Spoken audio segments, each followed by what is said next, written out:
Earlier today, dozens of left-wing protesters trying to impede the Trump cabinet confirmation process, trying to block Attorney General nominee Jeff Sessions' hearing, accusing the Alabama Republican senator of being a racist. He heatedly denied that. My next guest is calling them out because at the same time, Democrats on Capitol Hill are rehanging this painting depicting police as pigs for the third time today, despite the fact that multiple GOP representatives have taken it down. Let's take a listen to what Democrat Congressman William Clay just had to say while putting it back up. So childish. It's so out of line.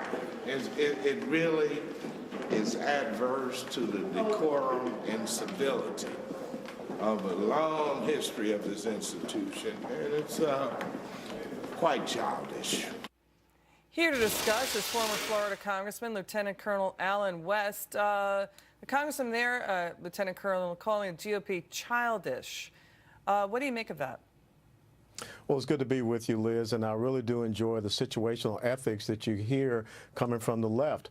When Representative Clay, who I know and I serve with up there, talks about decorum and talks about tradition and standards of decency, well, look at what had just happened on the other side of the Capitol in the Senate confirmation hearings for Jeff Sessions. Senator Sessions, someone that I know, I respect very well. I've met with him in his office when I've done policy work with our organization, NCPA. But where were those left-wing protesters when 4 young African Americans beat up a white, mentally disturbed individual? Where were the cries then of racism or of a hate crime or racism in some way, shape, form, or fashion? So when we continue to have these situational ethics, I think that they lose the argument, they lose the optics across America. And your previous guest already talked about is that tone deafness of the left that caused Donald Trump to rise and become the next president and will possibly relegate the Democrat Party to be a minority party. But good luck to Representative Clay to bring any charges against Representative Duncan Hunter with the Capitol Hill Police. I don't think that's going to work out very well. Yeah, they were accusing Hunter of theft there. I mean, Clay is saying it's First Amendment, free speech. You get that, but you know, you make this point about Jeff Sessions, and by the way, let me back up. This whole thing about free speech, I get that. But, you know, our cops are on the front lines, and they're getting shot and killed at record numbers. Let's turn to the Sessions issue. Basically, you know, he's being accused of racism, as you point out. He's heatedly denying that. Across the way in Capitol Hill, we've got, you know, this painting being put up and back down.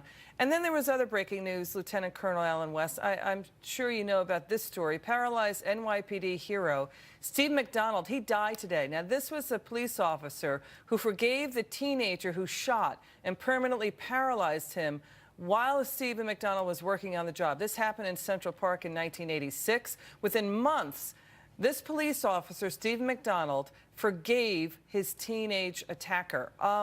So police are pigs. How come Congressman Clay and the other guys down there in D.C. who were supporting, you know, groups like Black Lives Matter, where do they come down on the Stephen McDonald story? Well, of course, it's about identity politics, and it's about, you know, how can they leverage certain issues for their advantage, and how can they align with certain groups that they believe will give them some type of political advantage. I find it unconscionable that Representative Clay is there, you know, working, and maybe he's staying there late at night, and he is under the umbrella, the protection of those Capitol Hill police, but yet he thinks that it is perfectly fine, and I understand freedom of speech and freedom of expression, but think about this decorum thing. Think about what is proper. Think about the morale that is affected by those police officers that are there guarding that very same corridor where that painting hangs, and him defending that. You know, Sessions, the other thing that happened too, the news broke today, Lieutenant Colonel, that Jeff Sessions he's saying he will recuse himself from any investigations of the Clintons.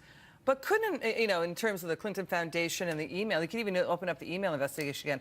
Could an unnamed deputy attorney general open up the Clinton Foundation or the email probe? What's your take?